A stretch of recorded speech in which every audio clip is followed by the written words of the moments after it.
Assalamualaikum, halo teman-teman, selamat datang di episode selanjutnya. Hari ini kita akan membahas tentang sesuatu yang sering salah dimengerti, seperti toxic relationship. Kadang tidak sadar sedang terjebak di dalamnya, karena hubungan itu tidak selalu ditandai dengan kekerasan fisik, tapi oleh sesuatu yang lebih halus, manipulatif, rasa bersalah, ketakutan, dan kehilangan jati diri secara perlahan. Cerita kali ini tentang Tama, seorang pria yang terlalu mencintai sampai lupa mencintai dirinya sendiri. Tama ini berusia 28 tahun. Pekerjaannya sebagai fotografer freelance yang membuatnya sering berpindah tempat, menangkap cahaya, mencari makna dalam gambar-gambar yang ia ambil. Dia bertemu dengan Sasa, seorang desainer muda. Saat memotret acara pameran, Sasa seorang yang ceria, spontan, dan mempesona. Tama yang pendiam merasa hidupnya jadi lebih berwarna sejak mengenalnya. Mereka cepat sekali dekat. Sasa sering memuji, "Kamu beda, Tam. Kamu tenang, gak seperti orang lain." Dan untuk pertama kalinya, Tama merasa diterima. Namun seiring waktu, pujian itu berubah jadi kontrol. Sasa mulai sering berkata, "Kamu kok sibuk banget sih? Kalau sayang, sempetin dong." Atau, "Aku gak suka kamu motret model perempuan. Aku gak nyaman." Akhirnya Tama mengalah. Dia berpikir, namanya juga cinta harus berkorban. Tapi hari demi hari, ia makin jarang memotret. Jadi lebih banyak menemani Sasa yang selalu ingin diperhatikan. Dia tanpa sadar mulai kehilangan klien, kehilangan waktu, dan kehilangan dirinya sendiri. Dalam psikologi, toxic relationship adalah hubungan di mana satu atau kedua pihak saling melukai secara emosional. Bukan karena benci, tapi karena pola hubungan yang tidak sehat. Ciri-cirinya bisa halus sekali, seperti kamu takut membuat pasangan marah, kamu merasa bersalah setiap kali berkata tidak, kamu kehilangan minat terhadap hal yang dulu kamu cintai, atau kamu sering meminta maaf bahkan ketika bukan salahmu. Hubungan seperti ini sering dimulai dengan cinta yang intens, namun perlahan berubah menjadi kendali yang halus.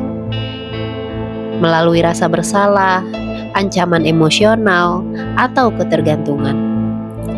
Psikolog menyebut ini sebagai emotional dependence, ketika kebahagiaan kita sepenuhnya bergantung pada pasangan kita, hingga tanpa mereka, kita merasa kosong. Kita balik lagi ke cerita Tama. Suatu malam, Tama duduk di depan laptopnya. Dia melihat folder foto-fotonya yang dulu penuh warna, tapi sekarang penuh dengan file kosong. Tiba-tiba Sasa menelpon. "Kamu di mana? Kok gak balas chat aku dari tadi?" "Maaf, lagi ngedit foto." "Selalu aja kerjaan. Kamu pikir aku gak penting?" Akhirnya Tama diam, lalu menutup laptopnya. Dia memilih menenangkan Sasa daripada melanjutkan pekerjaannya. Hari pun berganti menjadi minggu. Tama mulai lupa siapa dirinya sebelum Sasa datang. Dia tidak lagi punya waktu untuk teman-temannya. Dia pun mulai berpikir, kalau aku pergi, Sasa bakal hancur. Aku gak bisa ninggalin dia. Padahal tanpa sadar, sedikit demi sedikit, justru dirinya lah yang sedang hancur. Ketergantungan emosional sering berakar pada ketakutan ditinggalkan. Seseorang merasa nilainya bergantung pada cinta atau penerimaan pasangan. Seringkali ini muncul karena pengalaman masa kecil, kurangnya validasi, kasih sayangnya yang bersyarat, atau kehilangan figur kelekatan. Orang dengan pola people pleaser mulai jatuh dalam hubungan yang tidak seimbang, karena mereka cenderung menghindari konflik demi menjaga keamanan. membenarkan perilaku pasangan, menyalahkan diri sendiri saat hubungannya bermasalah. Padahal, cinta yang sehat itu tidak membuat kita kehilangan diri, tapi cinta yang sehat justru memberi ruang untuk tumbuh, bukan tercekik. Hingga suatu hari Tama diminta meliput acara foto di luar kota, kesempatan yang sangat langka yang dulu dia impikan. Namun, di sisi lain Sasa marah. Kalau kamu pergi, berarti kamu gak peduli lagi sama aku. Tama diam, dadanya terasa sesak. Dia tahu kalau dia menolak tawaran itu lagi, dia mungkin tidak akan pernah menemukan dirinya kembali. Akhirnya malam itu dia menulis pesan. Sa, aku sayang kamu, tapi aku juga harus belajar mencintai diriku sendiri. Aku gak bisa terus kehilangan diri demi mempertahankan cinta ini. Tama menangis, bukan karena kehilangan Sasa, tapi karena akhirnya dia berani memihak dirinya sendiri untuk masa depannya. Keluar dari hubungan beracun atau toxic relationship bukan tentang membenci orang lain, tapi tentang memilih untuk tidak lagi menyakiti diri sendiri. Sebenarnya ada beberapa langkah yang disarankan, seperti sadari polanya. Akui bahwa hubunganmu itu tidak sehat, tapi tanpa menyalahkan siapapun. Yang kedua, bangun batasan. Belajar mengatakan tidak bukan berarti egois. Yang ketiga, kembalikan fokus kepada diri sendiri. Isi waktu dengan hal-hal yang membuatmu hidup kembali. Yang keempat, cari dukungan sosial. Ceritakan pada teman, keluarga, atau jika perlu, seorang yang profesional. Yang kelima, jangan tergesa mengganti pasangan. Beri waktu diri kamu untuk pulih, bukan untuk mengisi kekosongan.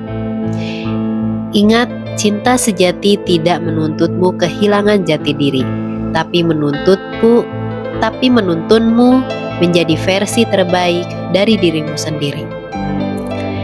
Akhirnya beberapa bulan kemudian Tama kembali memotret. Kamera di tangannya terasa berat, tapi juga jujur. Ia kembali ke tempat dulu dia dan Sasa sering duduk, melihat langit senja, memotret cahaya yang menembus ke jendela. Dia tersenyum kecil.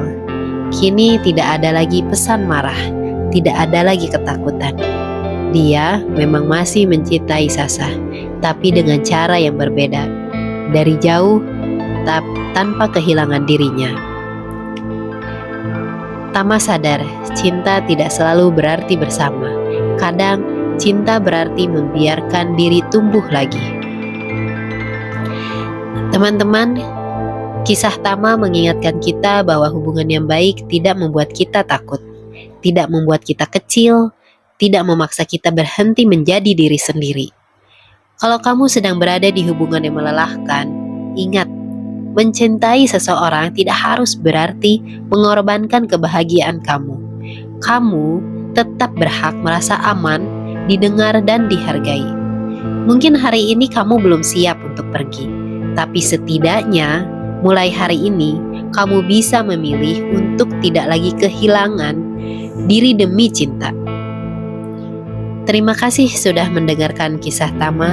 Jangan lupa dukung channel ini agar semakin banyak yang bisa menemani perjalanan batin kita semua.